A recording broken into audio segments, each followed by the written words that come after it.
how do we normalize mental health as physical health? We have our physical fitness. How can we normalize mental fitness?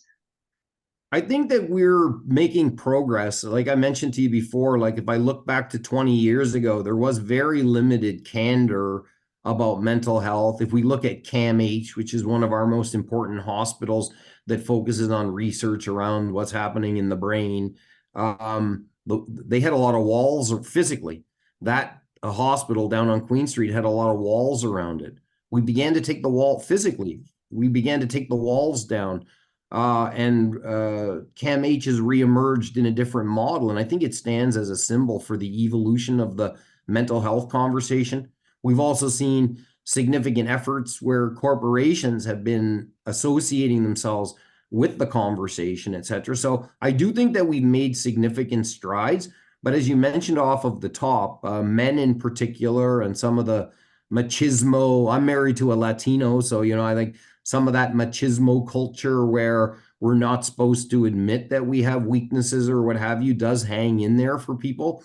And I think that, this is why, like I said before, my single most important action in speaking candidly about mental health is to encourage other people to do the same. And, I found in life frequently people will come up to me and say, hey, like, because you were able to do that or talk about that, made it easier for me to do it. So whether that's coming out and speaking openly about that or what have you, I'm hoping that, being more open about these conversations could lead other people towards it. I think that's trackable. You can see that we're improving as a society in being open about the challenges with respect to mental health.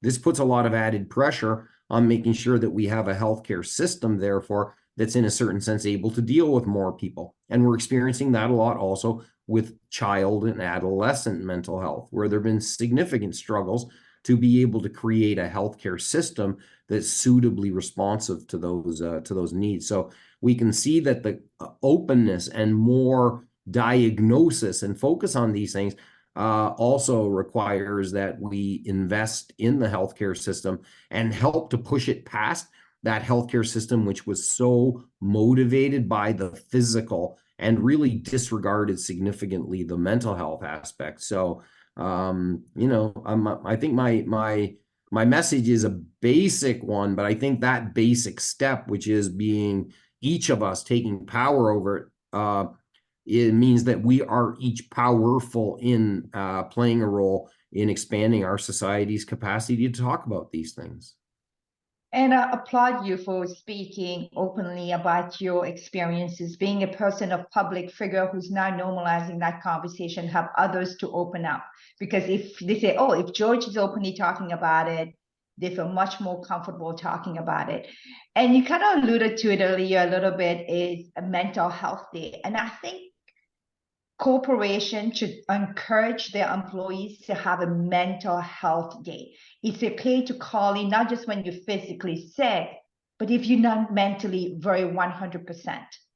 We're not doing that today. I don't know how many businesses or corporations have that today, but I will highly encourage the people that runs businesses, own businesses, to have a mental health day.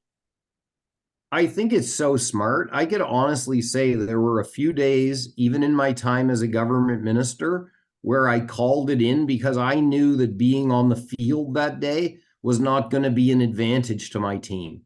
And I think that that's, like you said, in the workplace, I think sophisticated employers are coming a long, long way also to recognizing that the productivity that they seek, the efficiency that they seek, the output that they seek from their employees is going to be enhanced with the inputs that they can make, which actually genuinely reflect the complete state of circumstances for those employees, including their state of mind. So I think not all, obviously different employers have different resources, different environments where people work, et cetera. But I think we are seeing more awareness and an awakening on the part of employers towards the responsibilities that they have.